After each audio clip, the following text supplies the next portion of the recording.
Hello everyone, मेरा नाम निकिता विश्वास है और मैं आपको fisheries basic of fisheries science पढ़ाऊंगी।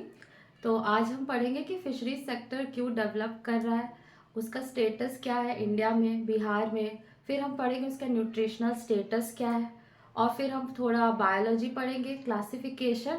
और फिर हम पढ़ेंगे कि फिशेस क्या खाना खाती है, कैसे ब्रीडिंग करते हैं। तो चलिए स्टार्ट करते हैं। तो सबसे पहले है फिशेस। हमको पता है कि फिशेस तीन चीज़ों के कारण आजकल बहुत फेमस है। फर्स्ट तो फिशेस का जो कंजम्पशन है वो बढ़ रहा है क्योंकि उसका टेस्ट की वजह से। दूसरा, उसका मेडिसिनल इम्पोर्टेंस की वजह से। और तीसरा, न्यूट्रिशन, मतलब जिसको हम लोग हिंदी में बोलते हैं पोषक तत्व। तो अगर हम फिश के न्यूट्रिशन की बात करें तो इसमें जो प्रोटीन है वो सबसे अधिक पाया जाता है। 0.5 सॉरी 14 से 24% तक। फिर अगर हम फैट की बात करें, जिसको वसा कहते हैं हिंदी में, वो है 0.5 से 1.5, 20% तक। और फिर मिनरल्स का बात करें, जिसको हम बोलते हैं खनिज पदार्थ,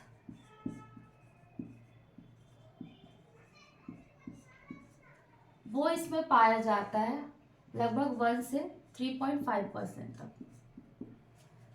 इसमें जो वाटर होता है वो बहुत ज़्यादा होता है, लगभग 70 to 80%।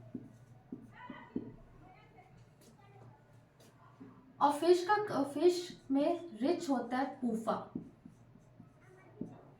पूफा का मतलब होता है poly unsaturated fatty acid.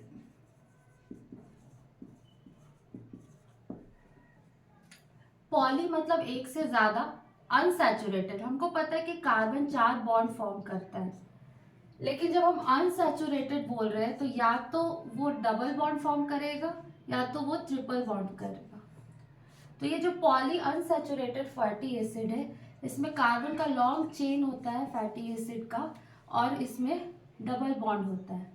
Usually fish में ओमेगा 3 और ओमेगा 6 फैटी एसिड पाया जाता है, यानी कार्बन नंबर 3 में डबल बॉन्ड होता है। ये जो पूफा होता है ये बहुत ही अच्छा होता है बॉडी के लिए, और ये बैड कोलेस्ट्रॉल को भी कम करता है।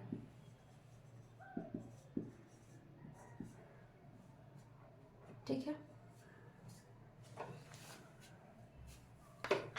और फिशेस को हम हाईली रिकमेंड करते हैं क्योंकि इसका जो 96% फ्लैश है वो डाइजेस्टिव होता है, यानी कि वो पच जाता है, इसलिए फिश को हाईली रिकमेंड किया जाता है।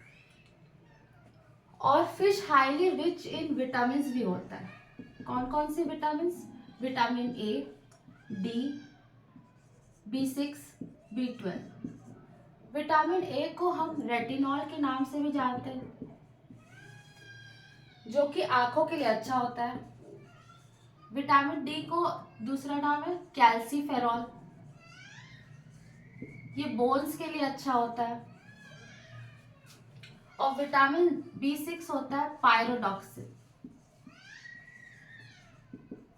और विटामिन B12 होता है साइनोकोबाल अमाइन, जो कि एनीमिया को लड़ने में भी हेल्प करता है। अच्छा, ये जो फिश है वो प्रेग्नेंट लेडीज में भी रिकमेंड किया जाता है क्योंकि ये रिच इन कॉपर होता है। क्यों? क्योंकि हमको पता है जो हेमोग्लोबिन है उसके स्ट्रक्चर में जो कॉपर होता है वो ऑक्सीजन से बाइंड करता है, और यूजुअली देखा गया है कि जो प्रेग्नेंट लेडीज होती है उसमें हेमोग्लोबिन की कमी होती है। दैट इज वाई ये फिश हाईली रिकमेंडेड होता है प्रेग्नेंट लेडीज में। कौन कौन सी फिश? मेनली सिंगी, मागुर और कवई। तो ये था फिश का न्यूट्रिशनल स्टेटस कि क्यों हम फिश ज़्यादा खा रहे हैं। अगर हम इसको क्यों हम अभी मतलब अभी इसका पोषण तत्व क्या है। अब हम आगे देखेंगे कि जो फिशरी सेक्टर है उसका क्या स्टेटस है इंडिया में, और फिर हम देखेंगे कि बिहार स्टेट में क्या है। तो देखते हैं इंडिया में क्या स्टेटस है।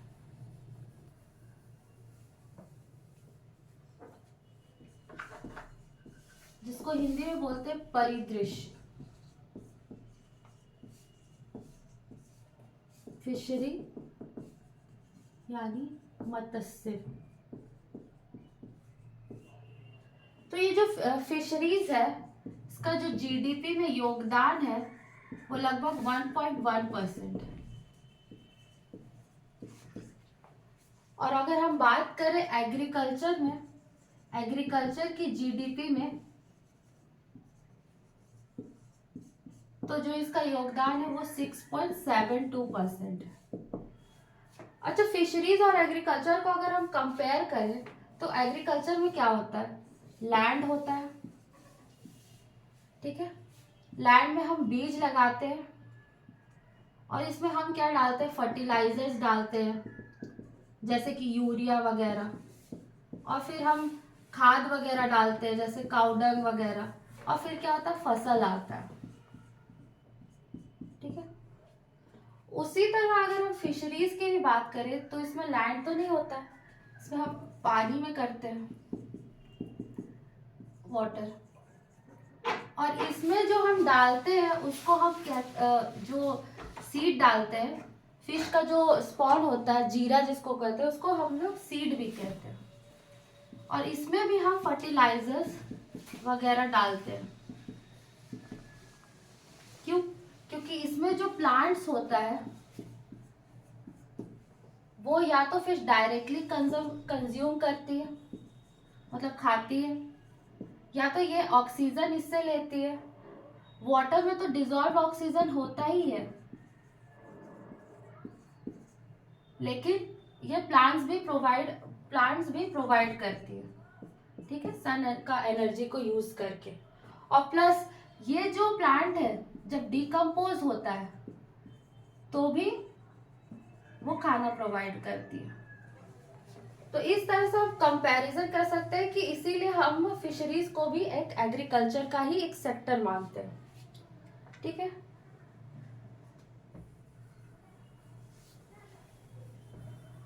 फिशरी है, इसका अगर हम रैंकिंग की बात करें तो इसका जो रैंकिंग है वो पूरे वर्ल्ड में थर्ड में आता है प्रोडक्शन में। लेकिन हाँ, एक्वाकल्चर में इसका रैंकिंग सेकंड है आफ्टर चाइना।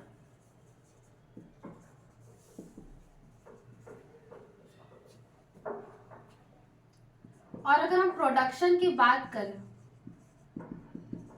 तो इसका टोटल प्रोडक्शन 16.24 मिलियन टन है, ठीक है। अब इसमें आता है दो सेक्टर, एक होता है इनलैंड और एक होता है मरीन। तो इनलैंड क्या होता है, मरीन क्या होता है?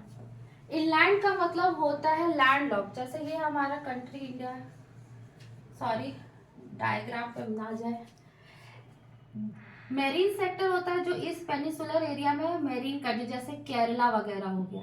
लेकिन जो झारखंड है, बिहार है, जो बीच में जो लैंड लॉक्ड कंट्री है जिसके चारों तरफ पानी नहीं है लेकिन फिर भी वहाँ एक्वाकल्चर तो हो रहा है, तो वो सब सेक्टर को हम लोग इनलैंड सेक्टर बोलते हैं, ठीक है।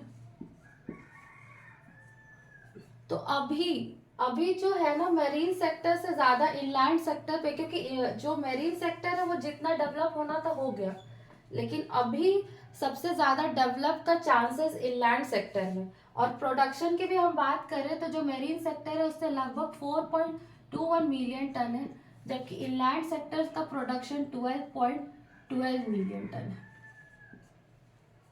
ठीक है।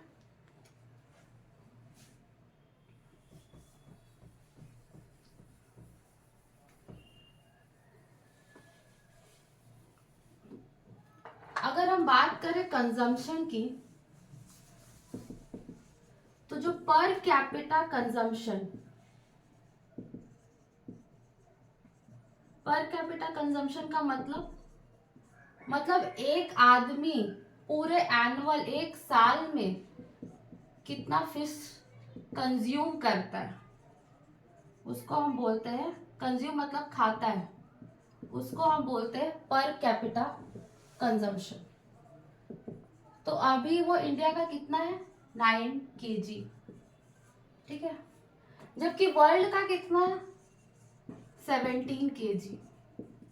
तो हमको फिश का प्रोडक्शन बढ़ाना है ताकि हम ये गैप को जो है ना कवर कर सके, कंजम्पशन भी बढ़ाए प्लस प्रोडक्शन भी बढ़ाए। तो ये करने की जरूरत है। इंडिया एक्सपोर्ट में भी पीछे नहीं है। इंडिया से लगभग मेरीन जो एक्सपोर्ट होता है वो लगभग 13 करोड़ 69,000 to 64 टन्स एक्सपोर्ट होता है मेरीन प्रोडक्ट्स, जिसका अगर हम वैल्यू देखें तो वो लगभग 58 करोड़ के लगभग है। और इंडिया का रैंकिंग अगर हम एक्सपोर्ट में बात करें तो वो भी 3rd है आफ्टर चाइना और इंडोनेशिया। तो हम एक्सपोर्ट में भी पीछे नहीं है, ठीक है। ये बात हो गया कंजम्पशन का, ये हो गया एक्सपोर्ट। अब हम इसका देखते हैं क्या क्या रिसोर्सेज है।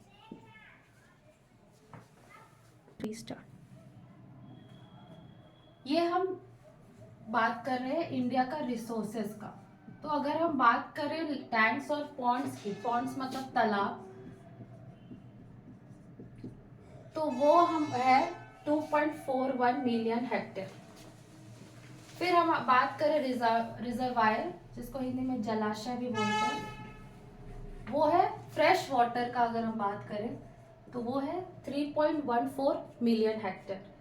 फिर हम बात करें फ्लड प्लेन वेटलैंड, जिसमें आता है मॉन, चौल, ऑक्सबो लेक, तो वो है 1.3 मिलियन हेक्टेयर। अब ये ऑक्सबो लेक क्या है? ये जो ऑक्सबो लेक है ना, ये बिहार में बहुत ज़्यादा पाया जाता है। होता क्या है, ये जो नदी होता है इस तरह से, जो मिएंडरिंग्स टाइप की नदी, मतलब जो ऐसे घुमावदार नदी रहता है, वो ऐसे पानी आता है, उसके बाद क्या होता है कि इसका जो पानी कटते रहता है उसकी वजह से यहाँ जो बीच में एक लेक फॉर्मेशन हो जाता है। पानी कम होते जाता है, वो अपना रास्ता चेंज कर दी कभी, तो यहाँ पर बीच में पानी बच जाता है। तो ये जो लेक फॉर्मेशन होता है इसको हम बोलते हैं ऑक्सबो लेक, ठीक है। और फ्लड प्लेन क्या होता है?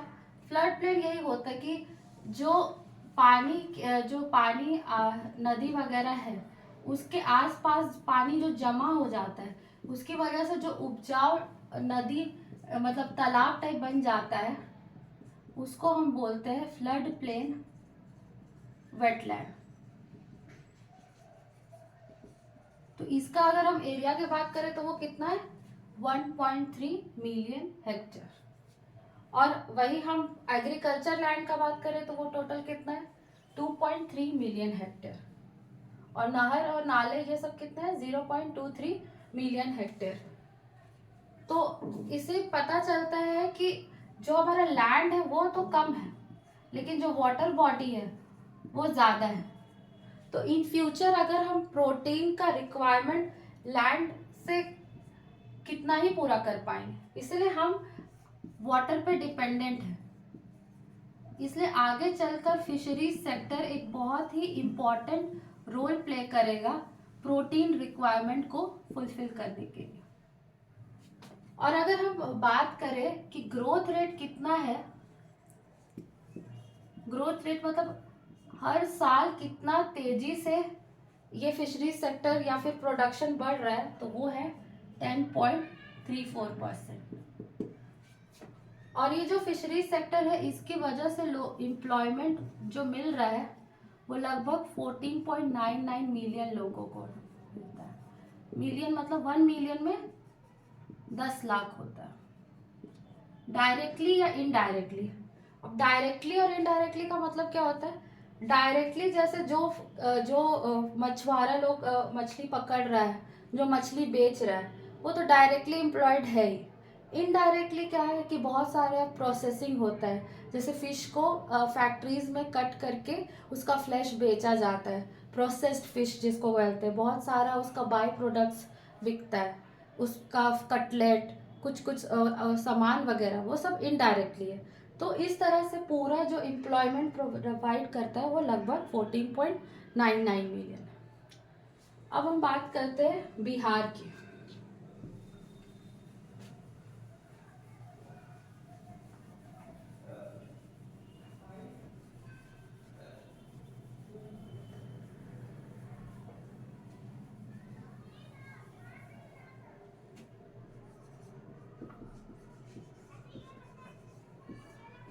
तो बिहार भी एक फ्रेश वाटर एरिया है, मतलब यहाँ मीठा पानी मिलता है। ठीक है। अच्छा, ये मीठा पानी, ब्रैकिश वाटर और मैरीन, इसमें डिफरेंस समझ लीजिए। एक होता है फ्रेश वाटर, एक होता है ब्रैकिश वाटर, और एक होता है मराइन, टोटली मराइन। तो जो सॉल्ट है, सॉल्ट के हिसाब से कितना सॉल्ट है पानी में, उसके हिसाब से हम उसको फ्रेश वाटर, ब्रैकिश वाटर या मराइन कहते हैं। अगर सॉल्ट का कंसंट्रेशन लेस देन 0.5 पीपीटी है तो उसको हम फ्रेश वाटर कहते हैं, और अगर 0.5 से 35 पीपीटी के बीच में, 35 या 28 पीपीटी तक है, तो वो हम उसको ब्रैकिश वाटर कहते हैं, और 35 से ज़्यादा हो गया तो उसको हम मराइन कहते हैं। ठीक है। तो जो बिहार है वो फ्रेश वाटर है, मतलब मीठा पानी मिलता है। अगर हम इसका पोजीशन बात करें कि बिहार का जो इनलैंड सेक्टर में जो पोजीशन है वो 12th नंबर में आता है। इसके बावजूद अगर हम 2014-15 का डेटा देखें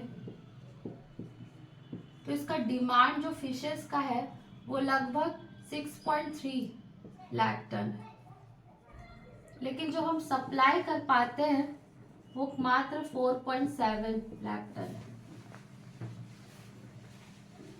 जिसकी वजह से हमको फिशरीज पे, जिसकी वजह से हम दूसरे स्टेट्स पे डिपेंडेंट है फिश के लिए।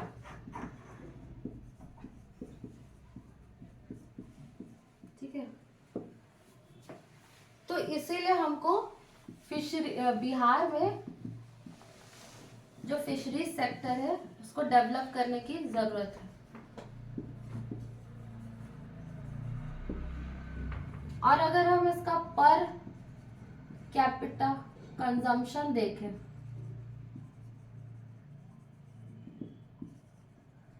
तो वो मात्र 8.37 kg। ठीक है।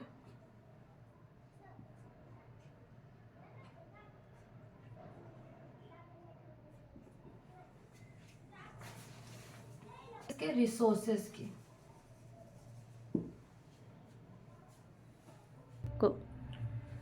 तो ये हम पढ़ेंगे कि बिहार में क्या क्या रिसोर्सेज है।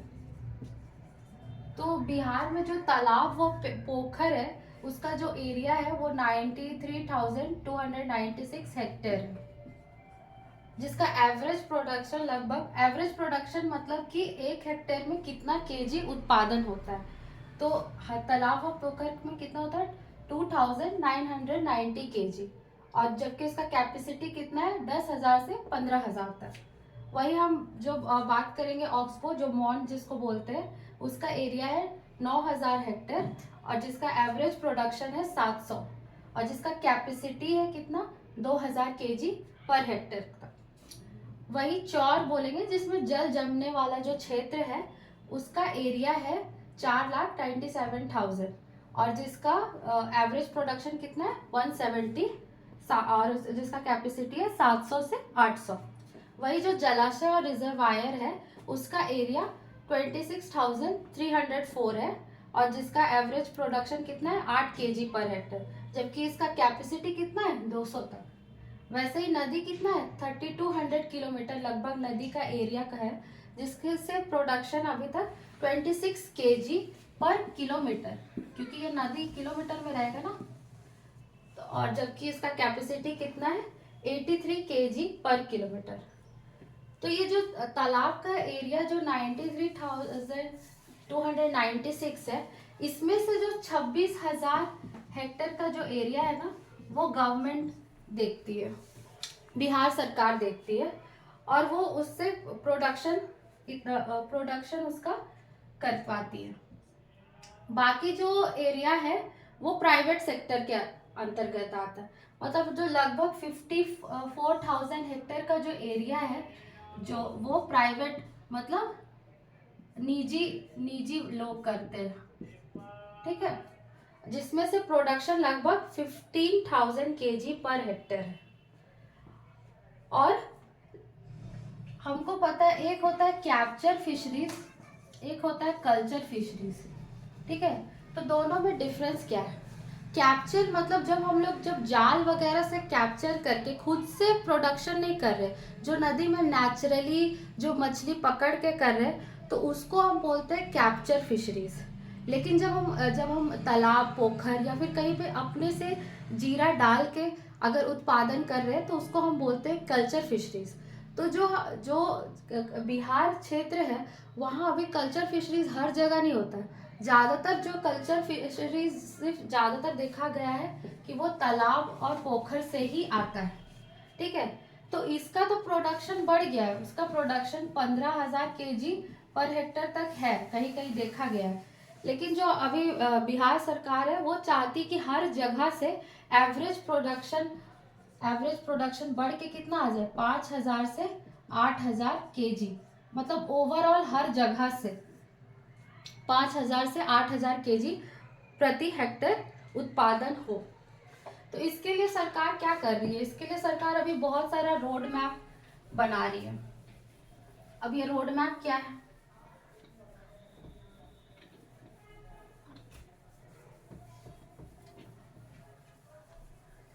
तो बिहार सरकार क्या कर रही है? रोड मैप बना रही है। रोड मैप बना रही है कि कौन कौन से जगह कौन कौन सा जलाशय है, उसका एरिया कितना है, उसमें कहाँ तक कैसे उत्पादन हो सकता है, आसपास क्या क्या रिसोर्सेज है जिसको यूटिलाइज कर सकते हैं, इस तरह से, ताकि इसका प्रोडक्शन को बढ़ाया जा सके, ताकि बिहार क्या हो सके, खुद का फिशरीज में सेल्फ रिलायंट हो सके। सेल्फ रिलायंट मतलब हो सके मतलब आत्मनिर्भर हो सके, ठीक है। और एम्प्लॉयमेंट मतलब जॉब अपॉर्चुनिटीज भी बढ़े, और प्लस मैल नरिशमेंट मतलब लोग जो कुपोषण के शिकार है उससे भी बच सके, ठीक है।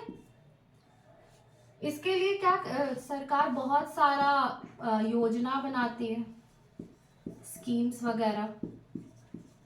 आपने एक स्कीम सुना होगा PMSS, प्रधानमंत्री मत्स्य संपदा योजना। तो ऐसा बहुत सारा स्कीम्स है जिससे वो उत्पादन को बढ़ावा दिया जा रहा है, ठीक है। और बहुत सारा एक्ट भी रहता है जिससे कि होता है। एक एक्ट है जैसे 1897 में आया था इंडियन फिशरीज एक्ट,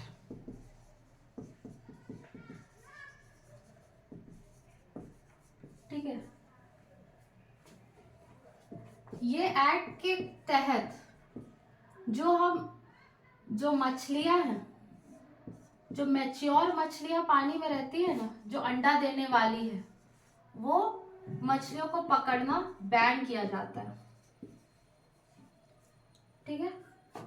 और जो बहुत ज्यादा छोटी मछलियां भी होती है, जो अभी उतनी बड़ी नहीं हुई है, उसको भी पकड़ना बैन कर दिया जाता है।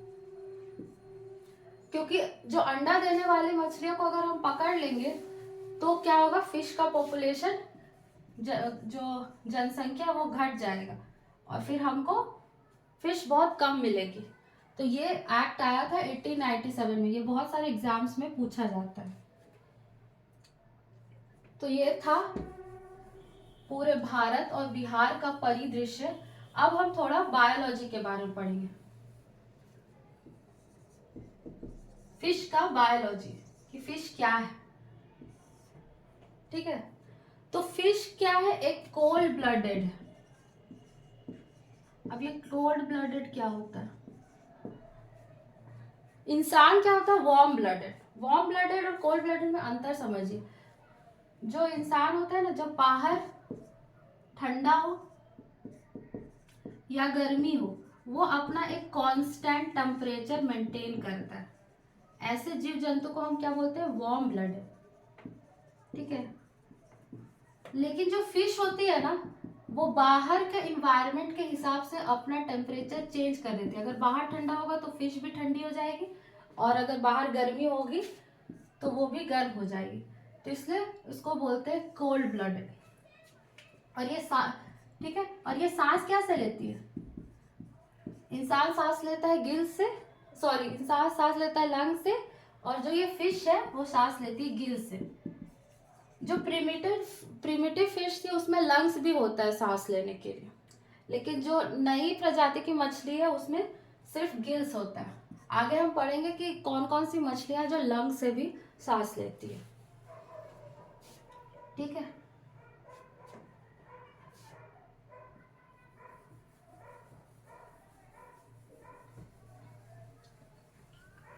अगर हम बात करें प्रजाति की, कितनी प्रजाति है, तो लगभग फिश की 21,723 प्रजाति है। ठीक है, लेकिन इंडिया में कितनी पाई जाती है, इंडिया में केवल 2200 ही प्रजाति पाई जाती है। और हमको रखना है कि जो कार्टिलेजिनस फिशेज होती है, जो कार्टिलेजिनस फिशेज होती है और बोनी फिशेज क्या होता है, एक होता है कार्टिलेजिनस फिश, एक होता है बोनी फिश। ये आगे भी क्लास जब हम वर्गीकरण पढ़ेंगे तो काम आएगा। जो बोनी फिश होती है वो इसका हार्ड स्केलेटन होता है। स्केलेटन मतलब जो हड्डी का ढांचा होता है वो हार्ड होता है, अगर हम उसको ब्रेक करेंगे तो वो टूट जाएगा। लेकिन अगर हम कार्टिलेजेस का बोलते हैं तो इसका इनइलास्टिक रहता है, वो हम उसको मोड़ सकते हैं, वो टूटेगा नहीं, इलास्टिक होता है। ठीक है,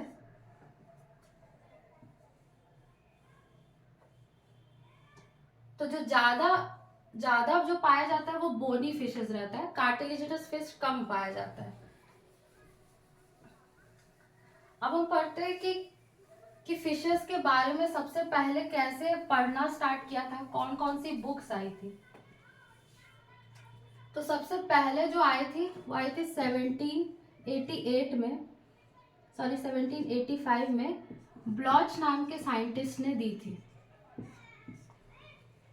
और ये कौन से लैंग्वेज था में था, ये फ्रेंच लैंग्वेज में था। ये क्वेश्चंस आते हैं कि ये कौन सी बुक किसने लिखी, ऐसे करके क्वेश्चंस आते हैं। इस बुक का नाम था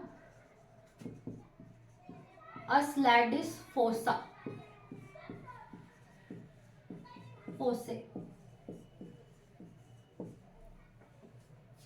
उसके बाद 1822 में हैमिल्टन नाम के साइंटिस्ट ने दी थी। इन्होंने गंगा रिवर में पाए जाने वाली सभी मछलियों का वर्णन किया था। गंगा रिवर में कौन कौन सी फिश पाई जाती, पहली बार इन्होंने बताया था कि कौन कौन सी फिश की प्रजाति पाई जाती है।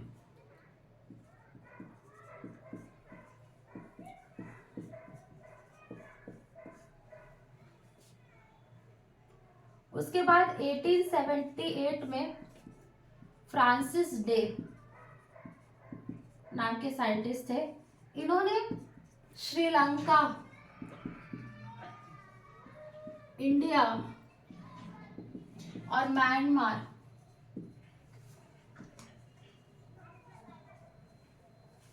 की फिश की प्रजातियों के बारे में पढ़ा था और अपनी बुक में मेंशन किया था।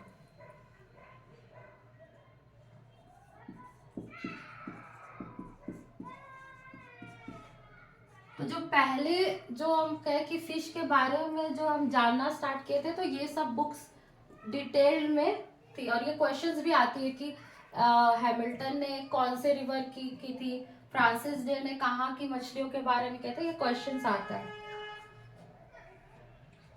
ठीक है,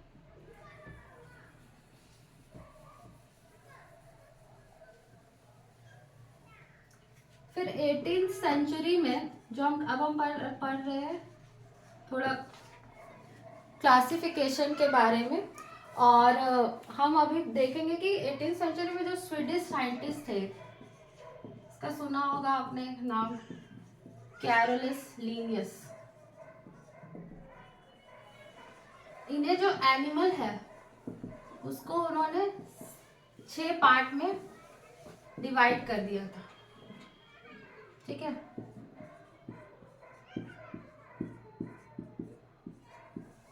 जिसमें एक था क्रीमी, जिसको हम वॉर्म्स बोलते हैं इंग्लिश में। फिर कीड़ा जो इंसेक्ट है। फिर आता है पक्षी,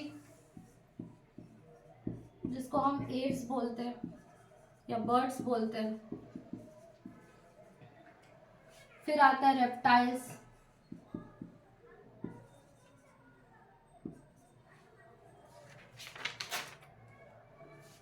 जिसको हम सरीसृप बोलते हैं।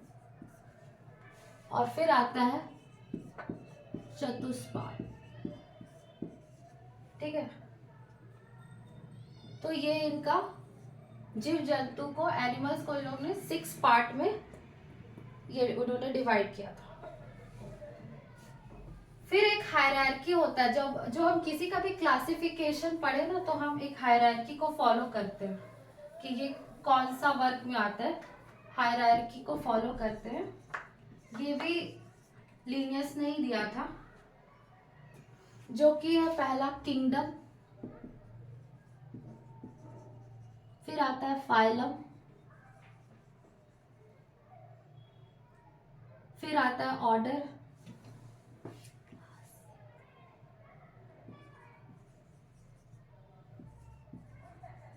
फिर आता है क्लास, फिर आता है फैमिली,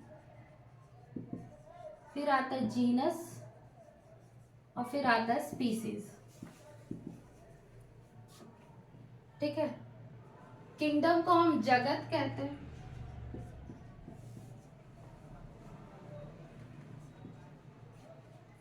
फाइलम को हम समुदाय कहते हैं हिंदी में, ऑर्डर को हम वर्ग कहते हैं, इसको हम और क्लास को हम श्रेणी कहते हैं हिंदी में, श्रेणी। फैमिली को हम कहते हैं परिवार,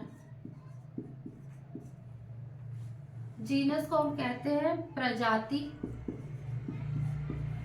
इसको कहते हैं जाति।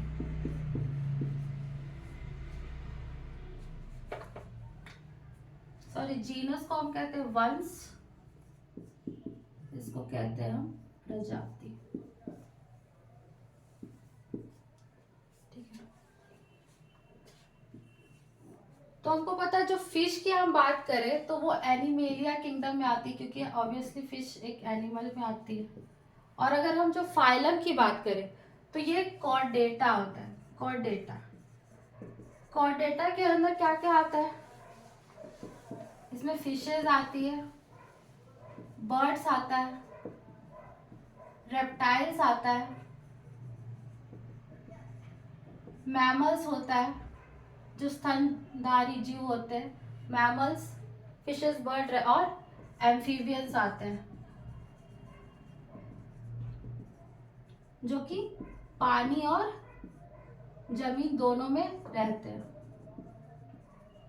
तो फिशेस, ये होता है हायरार्की, ये किसी भी चीज का क्लासिफिकेशन लिखने का तरीका होता है, kingdom, phylum, order, class, family, genus और स्पीसीज। ठीक है, अब हम देखते हैं कि कोई भी साइंटिफिक नाम है तो उसको लिखने का तरीका क्या होता है।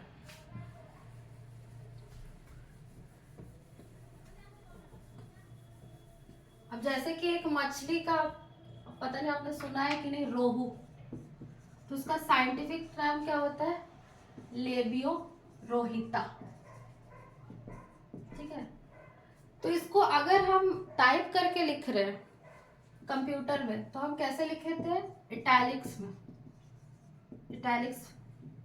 लेकिन अगर हम लिख रहे हैं तो हम इटैलिक्स में तो नहीं लिख पाएंगे, तो हम उसको क्या कहते हैं? फर्स्ट कैपिटल में लिखते हैं, फर्स्ट लेटर कैपिटल में, लेबियो, फिर रोहिता, फर्स्ट स्मॉल में ही लिख के फिर इसको हम अंडरलाइन करते हैं।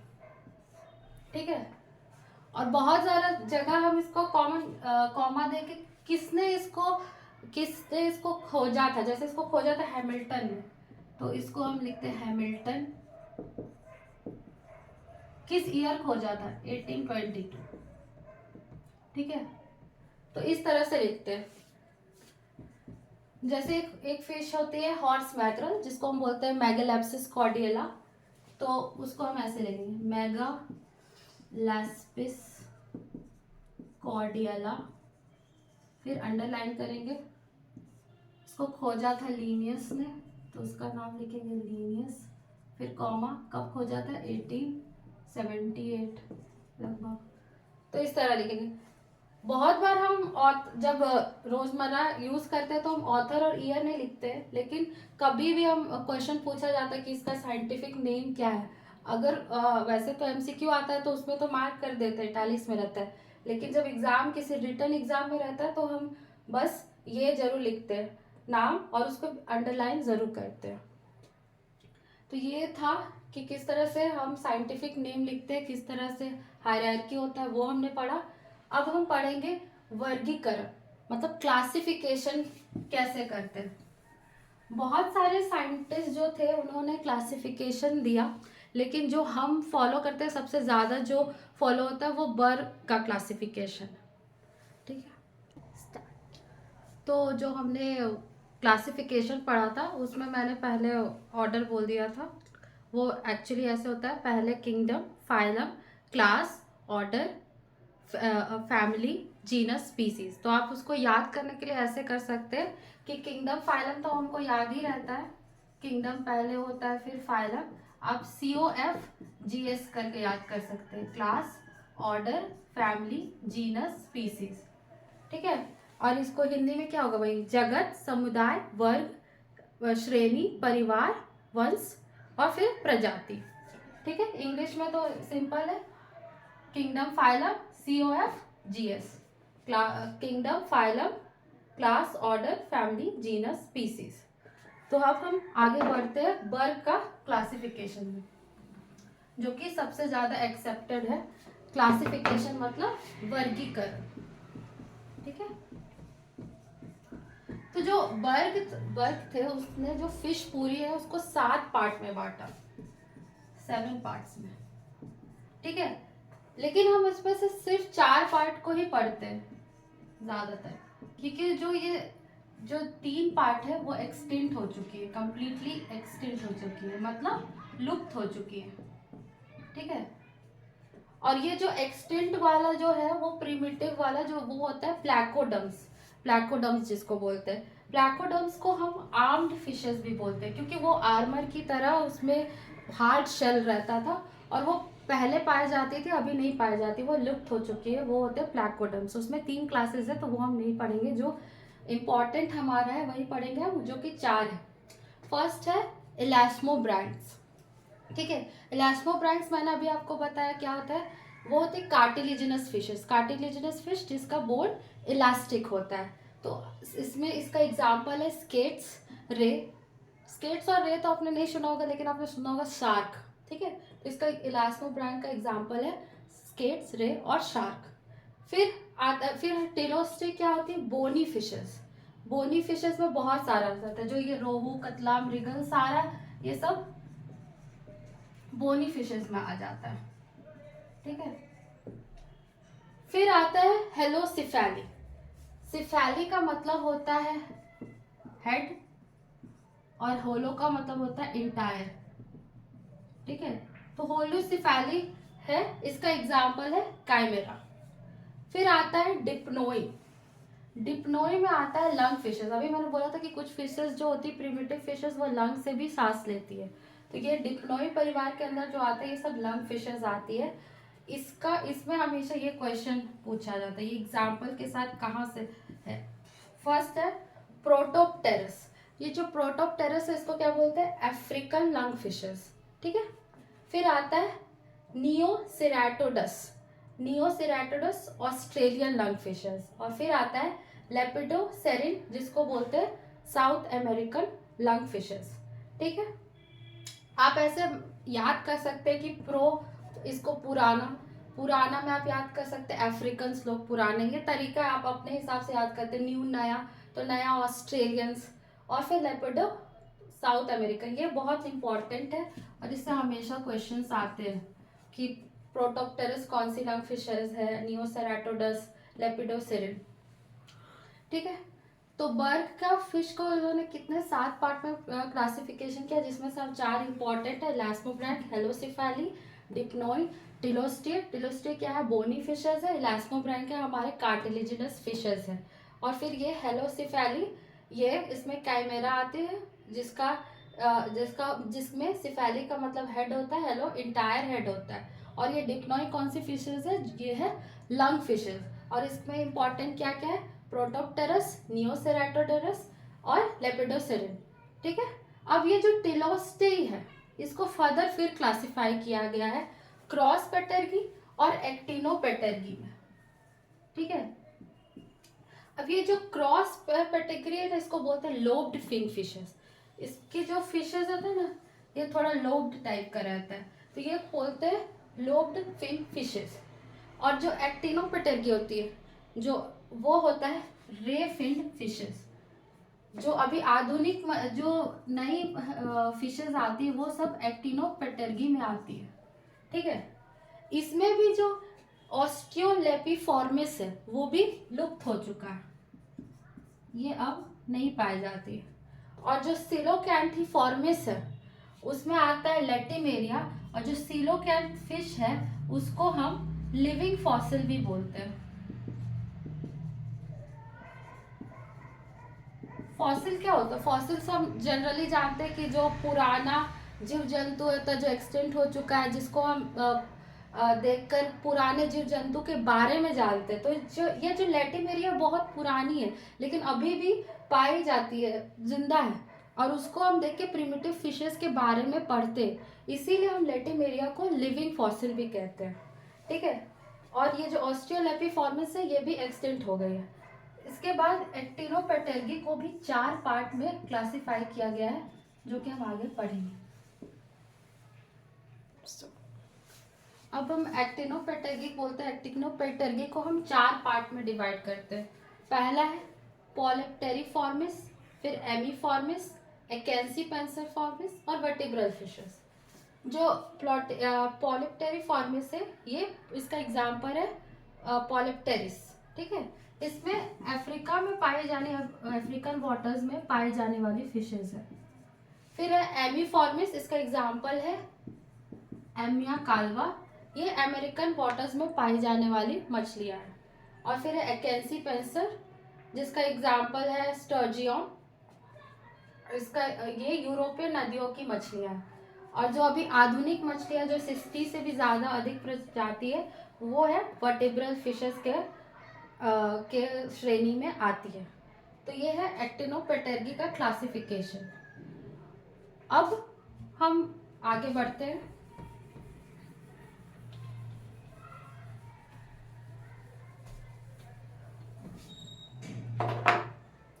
अब हम मछली फिशेस का बाहरी स्ट्रक्चर देखेंगे कि कैसा होता है, बाहरी प्रकृति, जिसको हम इंग्लिश में बोलते हैं मॉर्फोलॉजी, ठीक है। तो फिशेस क्या होते हैं, बहुत सारे रंगों की होती है, बहुत सारे शेप एंड स्ट्रक्चर की होती है। तो हम जनरल बनाएंगे कि फिश का कौन कौन सा पार्ट होता है। तो जैसा हम बचपन में बनाते थे उसी तरह से बना लेते हैं। फिशेस में क्या होता है, आई होता है, आँख,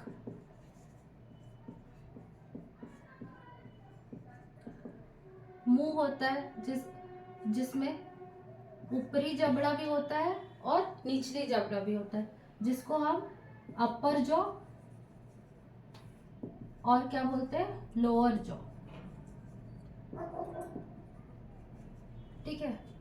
अब क्या होता है ना, यहाँ पर गिल्स होती है, पेयर ऑफ गिल्स। तो ये गिल्स से क्या होता है, यहाँ से पानी अंदर जाता है और बाहर निकलता है, जिससे वो फिर ऑक्सीजन ले पाती है, ऑक्सीजन में कन्वर्ट होता है। ये ढका होता है एक स्ट्रक्चर से, जिसको हम कहते हैं ओपर्कुलम। ठीक है। और फिश का बीच में एक लाइन होता है, जिसको हम कहते हैं लैटरल लाइन। ये लैटरल लाइन जो है ना, ये बहुत ही ज्यादा सेंसिटिव होता है। तो फिशेस में अगर वाटर टेम्परेचर में चेंज होगा या फिशेस को डायरेक्शन चेंज करना, कुछ भी चीज पानी में चेंज होगा, तो ये लैटरल लाइन से फिशेस को ब्रेन में संदेश चला जाता है। तो ये होता है लैटरल लाइन। फिर फिश में बहुत तरह का पंख होता है। एक यहाँ, इसको हम बोलते हैं डॉर्सल फिन।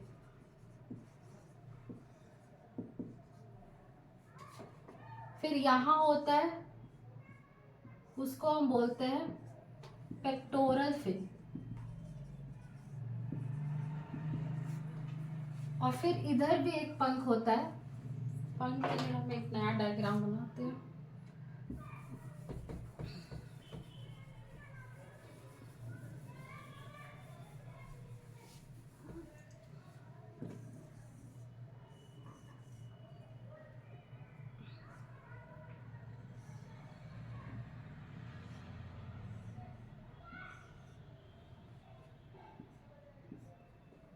ये है इसका डॉर्सल फिन। जो अपोर्कुलम के पास होता है उसको हम बोलते हैं पेक्टोरल फिन। और यहाँ पर जो इसके अपोजिट साइड रहता है उसको हम बोलते हैं पेल्विक फिन। ठीक है। और ये यहाँ पर जो एनस होता है, जिससे कि वो फीकल मैटर को डिस्चार्ज करता है, वो उस जगह जो पंख होता है उसको हम बोलते हैं एनल फिन। और जो ये पीछे रहता है इसको हम बोलते हैं कॉर्डल फिन। ठीक है। डॉर्सल फिन को हिंदी में कहते हैं पृष्ठ पंख।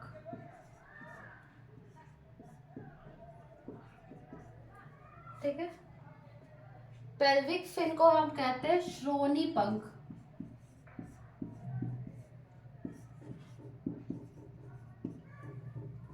जो पेक्टोरल फिन है उसको हम कहते हैं अंश पंख। और जो एनल फिन है उसको हम कहते हैं गुद्दा पंख।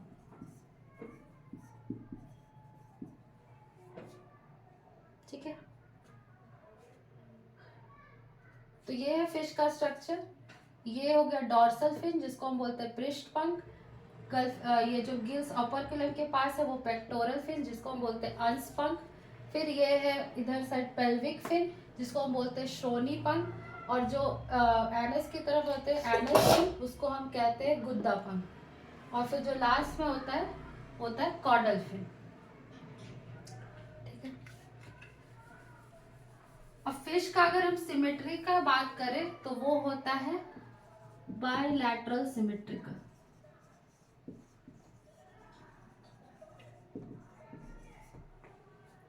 जिसको हम हिंदी में बोलते हैं द्विपार्श्वी शिव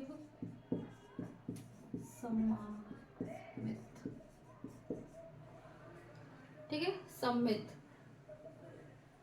पार्श्व सममित, इसका मतलब क्या होता है कि अगर हम इसको कोई भी बायलैटरल सिमेट्रिकल क्या होता है कि अगर हम इसको बीच से काटेंगे तो इधर का हिस्सा और इधर का हिस्सा एकदम एग्जैक्टली आइडेंटिकल होगा। इसको हम कहते हैं बायलैटरल सिमेट्री। तो जो फिशेस है वो बायलैटरल सिमेट्री दिखाता है। ठीक है, ये था जनरल मॉर्फोलॉजी ऑफ फिश।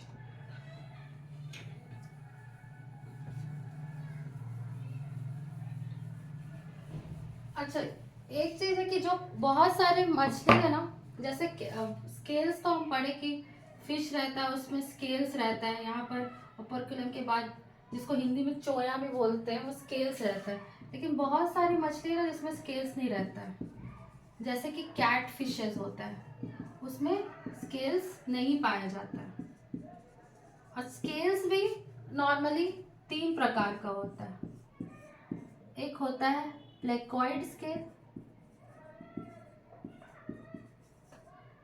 एक होता है टिनोइड स्केल,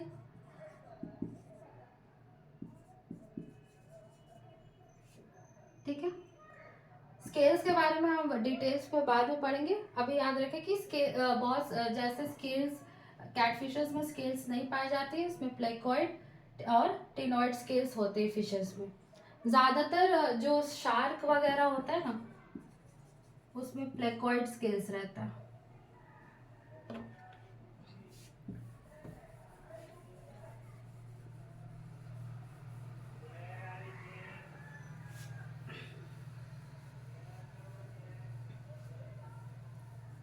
अब हम पढ़ेंगे कौन कौन से फिशेस कहाँ पाई जाती है। पहले हम पढ़ेंगे कि इंडिया के नॉर्थ में कौन कौन सी फिश पाई जाती है, फिर हम पढ़ेंगे कि साउथ में कौन कौन सी फिश पाई जाती है, और उसके बाद कोल्ड वाटर ठंडी जगह में कौन कौन सी फिश पाई जाती है। तो अगर हम नॉर्थ में बात करें तो वहाँ आता है मेजर कार्प्स। तो मेजर कार्प्स मतलब मेजर कार्प में कौन कौन सी फिश आती है, रोहू, कतला, मृगल, और फिर इसमें एग्जॉटिक कुछ कार्प भी होती है जैसे silver carp, grass carp, common carp.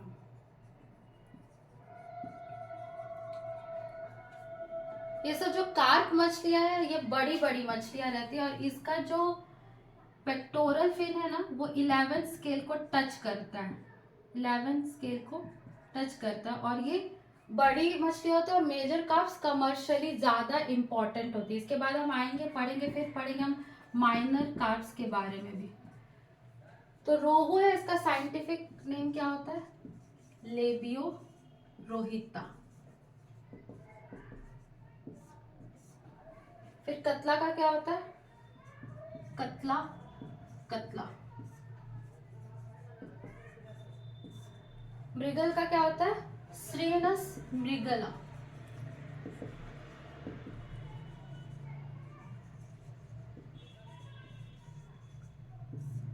ये साइंटिफिक नेम्स बहुत इंपॉर्टेंट है, ये बहुत एग्जाम में पूछा जाता है। फिर सिल्वर कार्प क्या होता है, मोलिट्रिक्स। ग्रास कार्प का क्या होता है, टीनो फेरेंगोडॉन आइडेला। और कॉमन कार्प का क्या होता है, सिप्रिनस कार्पियो। सिल्वर कार्प का क्या होता है, हाइपोमोलिट्रिक्स।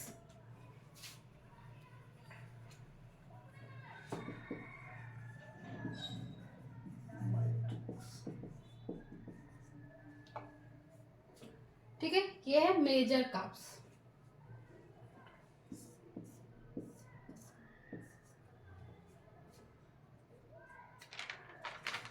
अब हम आते हैं माइनस कार्प के बारे में।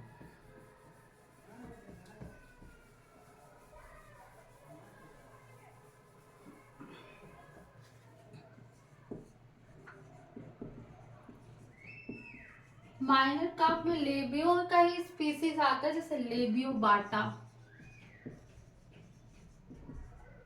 लेबियो फिम्ब्रिएटस, ये सब माइनर कार्ब्स है। फिर आता है कैट फिशेस। कैट फिशेस कौन सी मछली होता है जिसमें स्केल्स नहीं रहती है, और इसमें कैट फिशेस का नाम कैट फिशेस क्योंकि इसका जो स्ट्रक्चर उसमें ऐसे बाल जैसे रहता है, मूंछ जैसे रहता है, जैसे मछलियों का मूंछ होता है ना वैसे ही, इसलिए इसका नाम कैट फिशेस है। इसमें कौन कौन सी मछलियाँ आती है, जैसे सिंघी, हेट्रोमिस्टिस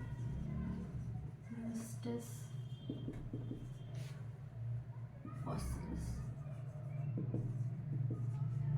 मागुर, क्लेरियस बेट्रेकस। ये जो मागुर मछली है ना, क्लेरियस बेट्रेकस, ये बिहार का स्टेट फिश है। ये हमेशा पूछा जाता है कि बिहार का स्टेट फिश कौन सा है, याद रहे मागुर है, क्लेरियस बेट्रेकस।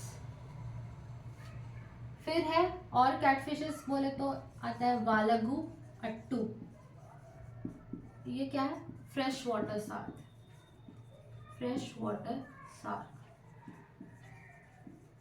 फिर बहुत सारे कैटफिशेस है जैसे बेगैरिस, बेगैरिस, रीटा रीटा, रीटा रीटा।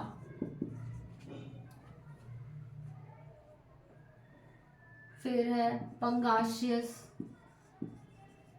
पंगाशियस, मिस्टिस सिंघाला। फिर है सिलोनिडा, सिलोनिडा। तो ऐसे करके बहुत प्रकार की फिश है। माइनर क्रैब में लेबियो बाटा, लेबियो फिम्ब्रेटस और भी है, लेकिन कमर्शियली अभी हम इम्पोर्टेंट जो ज़्यादा पाए जाते हैं वो सब बता रहे हैं। कैटफिशेस में क्या है, सिंगी है, मागुर है, फिर वालगू अट्टू है, बैगिरस बैगिरस है, रीटा रीटा है, पंगाशियस पंगाशियस है, मिस्टर सिंघाला है, फिर सिलोनिडा सिलोनिडा है। उसके बाद और कौन कौन से नॉर्थ में पाए जाते हैं, क्लूपिड्स,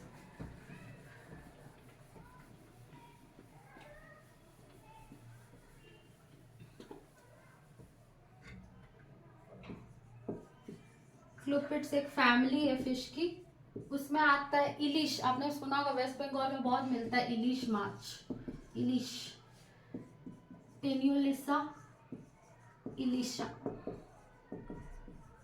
ठीक है। फिर आता है नोटोप्टेरस, नोटोप्टेरस।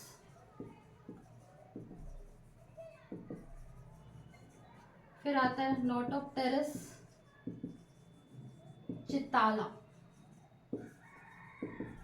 ये जो चिताला है ये यूपी का स्टेट फिश है, ठीक है। फिर आता है बहुत ईल्स है, ईल्स में आता है एंगुलिना बेंगालेंसिस।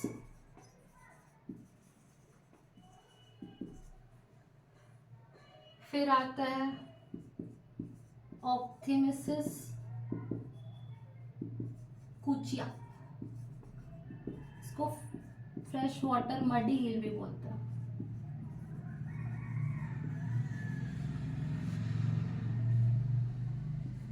ठीक है। फिर आता है अदर फिशेस भी बहुत सारे, जैसे मरल्स वगैरह है, चन्ना पंक्टेटस, चन्ना मारुलिस।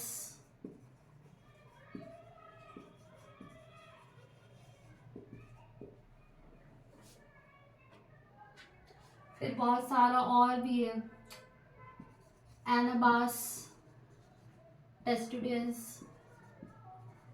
इसको हम क्लाइंबिंग पर्च के नाम से भी जानते हैं, क्लाइंबिंग पर्च, एनाबास टेस्टुडियंस। फिर है अर्मेटस। इस तरह से बहुत कॉमनली नॉर्थ इंडिया में ये सब पाए जाते हैं।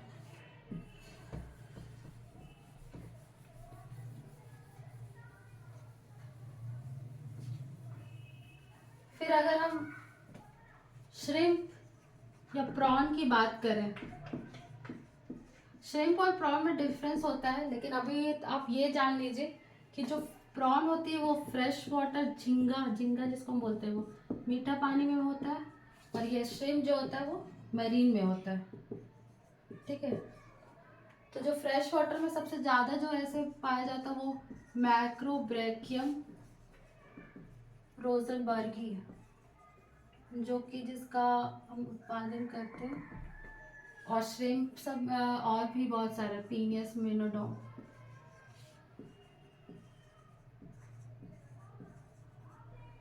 ठीक है, कल्चर के लिए तो ये सब यूज करते हैं, जो पाया जाता है वो माइक्रोबर्गम रोजनबर्गी या पैल्मोडी फैमिली की।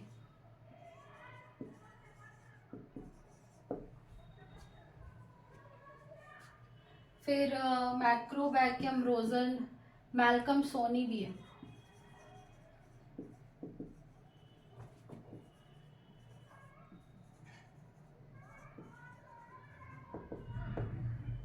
ठीक है, ये भी इम्पोर्टेंट है। तो ये थी नॉर्थ इंडिया में पाए जाने वाली कुछ स्पीसीज। अब हम देखेंगे साउथ इंडिया में क्या क्या पाया जाता है। साउथ इंडिया में मेनली सिनस मृगला है, तोर की भी बहुत सारी स्पीसीज, जैसे तोर कर्नाटिकस। ये जो तोर कर्नाटिकस है ना, ये कर्नाटका का स्टेट फिश भी है।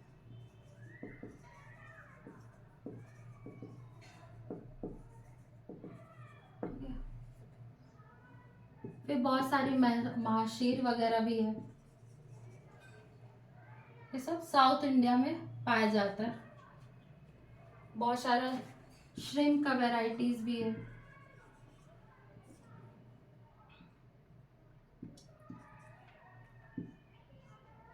लिट्टोपिनस फेनामी, ये सब कल्चर किया जाता है, फेनामी।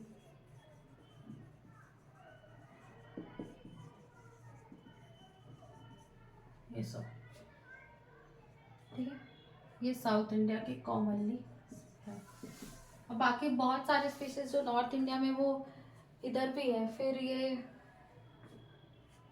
पुंटियस की भी बहुत सारी वेराइटीज, पुंटियस स्पीसीज भी किया जाता है। तो ये साउथ इंडिया के कुछ वेराइटी है। अब हम आते हैं कोल्ड वाटर।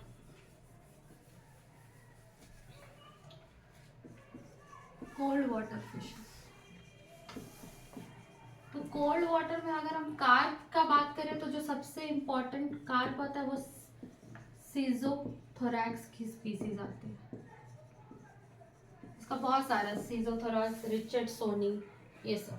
और यहाँ तोर जो है ना, तोर माशीर, वो सब बहुत कॉमनली अवेलेबल है, माशीर वगैरह। कोल्ड मेनली माशीर सब कोल्ड वाटर ही है, जैसे कि तोर पुतितोरा, तोर मोर्शल, ये सब कोल्ड वाटर फिशेस हैं। और इसके साथ साथ फिर सार्डिनेला भी है। फिर महसी में बहुत सारा, चॉकलेट महासीर।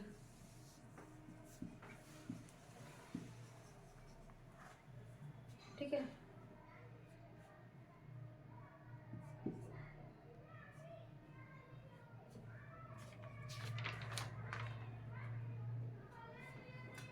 सैल्मन्स की भी, सैल्मो सेलार, सैल्मो रिचर्डसोनी,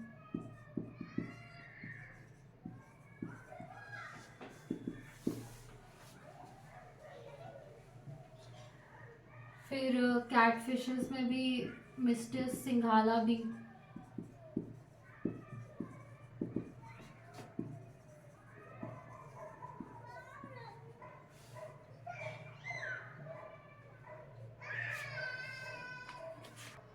तो ये सारी कोल्ड वाटर फिशेस है। बहुत सारी और भी है, लेकिन इम्पोर्टेंट है सिक्सोथोरैक्स, बहुत इम्पोर्टेंट है, महासीर, तोर की सारी स्पीसीज, और याद रखना सैल्मन की भी बहुत सारी स्पीसीज मिलती है कोल्ड वाटर में। कोल्ड वाटर जैसे ये सब एरिया, हिमाचल प्रदेश, कश्मीर वाले एरियाज में। कोल्ड वाटर मतलब जो जो वार्म वाटर है ना, वो रूम 25 से 30 के बीच में, ये इसका टेम्परेचर, ये फिशेस का टेम्परेचर लगभग 14 डिग्री से कम रहता है, लेस देन 14 में ये सरवाइव कर जाती है। इसका एग्जाम्पल ये सब, ठीक है।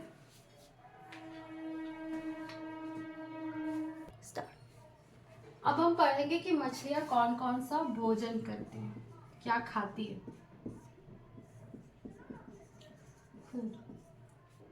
तो मछलियाँ भी अपने आसपास जो पाया जाता है उसके हिसाब से विभिन्न प्रकार की मछली विभिन्न भोजन करती है। जैसे कुछ दूसरी मछलियाँ को खाती है, कीड़े मकोड़े खाती है। कुछ मछलियाँ पलवक को खाती है, जैसे प्लैंकटन जिसको कहते हैं, वो फाइटोप्लैंकटन भी हो सकता है, जू प्लैंकटन भी हो सकता है, ठीक है। और कुछ मछली सड़ी गली सड़ी गली प्लांट्स वगैरह को कहते हैं, जिसको डेट्राइटस भी कहते हैं।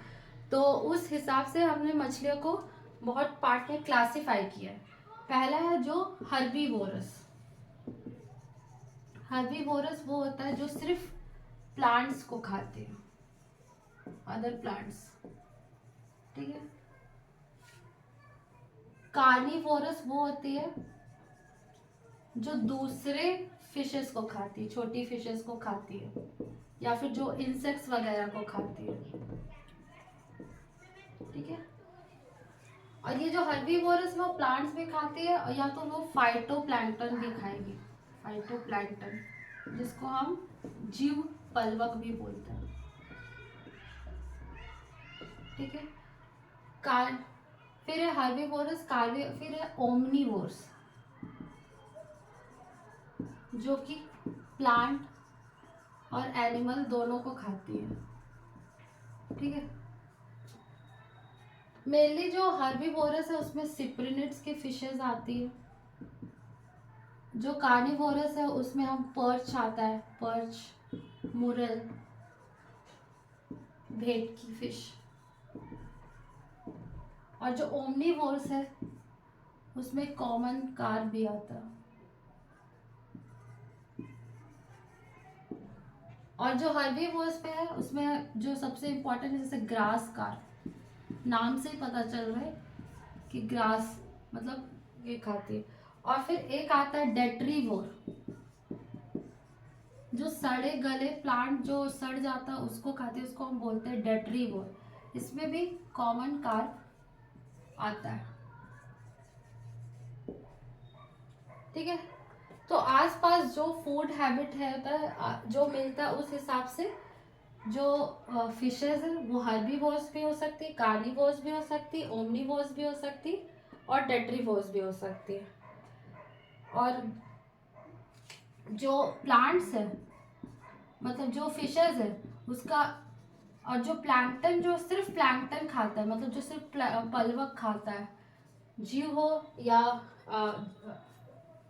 जू प्लैंकटन हो या फाइटो प्लैंकटन हो, उसको प्लैंक्टिवोर भी बोलते हैं, प्लैंक्टिवोर, ठीक है। और फिश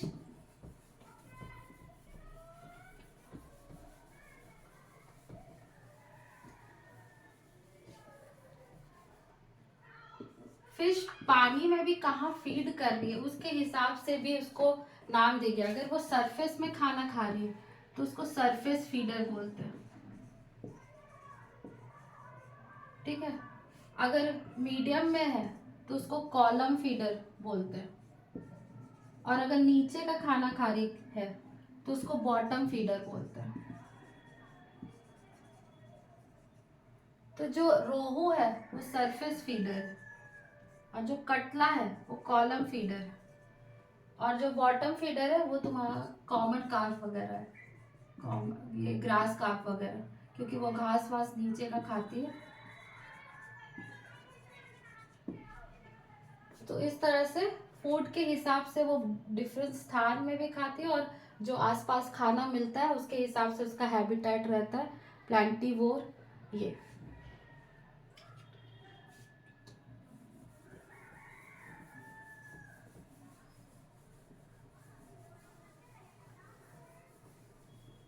अब हम देखेंगे वजन और वृद्धि दर।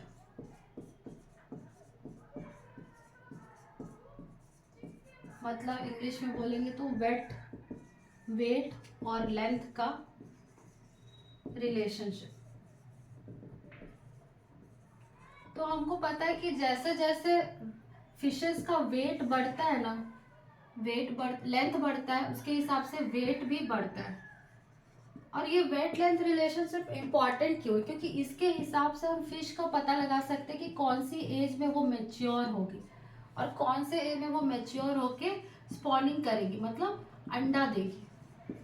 तो अगर हमको फिश का वेट लेंथ रिलेशनशिप पता है तो हमको उसका पता चल जाएगा कि किस सीजन में हमको उसको पकड़ना चाहिए और किस सीजन में नहीं पकड़ना चाहिए और किस सीजन में वो अंडा देती है। ठीक है, तो हम उस हिसाब से स्टॉकिंग, मतलब उस हिसाब से हम उसको कल्चर के लिए उस महीने में डाल सकते हैं। तो अगर हम वेट लेंथ का रिलेशनशिप फाइंड करें तो उसका मैथमेटिकल इक्वेशन भी है W=ALB, जहाँ A और B क्या है? कांस्टेंट। ठीक है, ये सिंपल है। वेट इज, ठीक है ये। और हमको अगर एज फाइंड करना होता है फिश का, वेट लेंथ कि कितना एज हुआ है, तो हम उसको ना, उसके लिए हम क्या यूज करते हैं? स्केल्स यूज करते हैं। स्केल्स हम पढ़े थे 3 प्रकार का होता है, एक प्लेकॉइड, एक टिनॉइड और तीसरा साइक्लॉइड। ठीक है, स्केल्स के में कितना रिंग्स है उसके हिसाब से हम उसका एज फाइंड कर सकते हैं। ठीक है, और भी अदर थिंग्स होता है, जैसे होता है ओटोलिथ्स। ओटोलिथ्स क्या होता है? ये जो उसका बोनी, ये ईयर वाला जो फिश का ईयर के जगह में हार्ड बोन होता है, उसको हम ओटोलिथ्स कहते हैं। तो यूजुअली स्केल से, ओटोलिथ्स से, ओपरकुलम, ये जो हार्ड पार्ट है, उससे हम फिश का एज पता कर सकते हैं। ठीक है, तो ये था वजन और वृद्धि दर।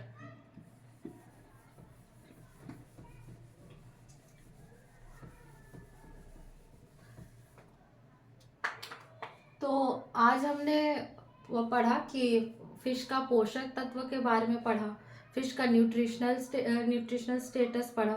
फिर हमने क्या पढ़ा कि बिहार में और इंडिया में अभी फिशरी सेक्टर का कहाँ कितना योगदान है, कितना परसेंटेज योगदान है। फिर हमने पढ़ा कि वर्गीकरण पढ़ा।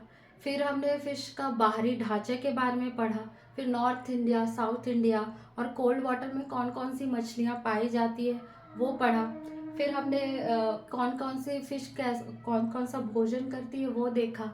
और फिर वजन और वृद्धि दर देखा। ठीक है, तो आज का क्लास यही तक हम रखते हैं। फिर नेक्स्ट क्लास में हम पढ़ेंगे प्रजनन के बारे में, प्रजनन अंग। फिर हम पढ़ेंगे कि पॉन्ड कैसे बनाया जाता है और कौन कौन सा पानी का क्वालिटी कैसी रखनी चाहिए। ठीक है, till then bye bye, see you tomorrow.